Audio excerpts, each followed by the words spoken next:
কলিজাটা দেখ, কলিজার এই জায়গাটা দেখ, কলিজার এই জায়গা দেখ, বুক সিরিয়ে মনে করতে বাঘ বাকুম করছে। এই আমার জীবনে আমি এত কষ্ট কোনোদিন পাইনি, তোরা এই ম্যাচ ছাড়িয়ে পরিমাণ কষ্ট দিছিস রে।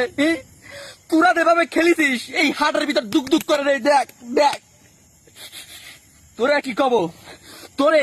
আচ্ছা এই যে আমলিগ, বিএনপি, এনসিপি, জামায়াত সবাই একজোট হয়ে এয়ারপোর্ট ঘেরাও করে একটা কর্মসূচি দেওয়া যায় না? ওরা বাংলাদেশে ঢুকার সাথে সাথে মারিয়ে পারিয়ে সিরিয়াল দেওয়া লাগবে, কি করে সিরিয়াল দেওয়া লাগবে? জীবনটা মনে করেন খেয়াল করে আজকে কতবার যে আনোয়ার হোসেনের মতো এরকম করে স্টক করছি ভাই, আমি বলে বুঝতে পারবো না, বুঝছেন তো? মনে হচ্ছে নিজের স্যান্ডেল দিয়ে নিজের ভাই আর জীবনে কোনোদিন খেলা থাকবো না ভাই। এই বুহির ভিতরে, এই বিহুর ভিতরে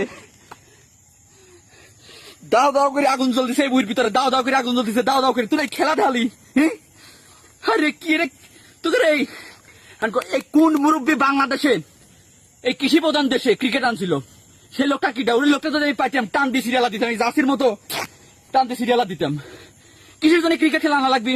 এরে কৃষি প্রধান দেশ, তোরা ধান লাগা খাবি, তোরা মাছ চাষ করে খাবি, তোরা আলু লাগা খাবি, তোরা হাতে ব্যাট বল তুলে দিছিল কিটা? ভাই বিএনপি, আমলিগ সব সব রাজনৈতিক দলের লোকজনের একটাই রিকোয়েস্ট, হাম্বল রিকোয়েস্ট, আপনারা সবাই আসেন একজোট হয়ে এয়ারপোর্ট ঘেরাও করে ওরে গণ পিটনের একটা কর্মসূচি দেয়। তাছাড়া মনের দুঃখ নেই বিভিন্ন ভাই, এই ম্যাচও হারা যায়।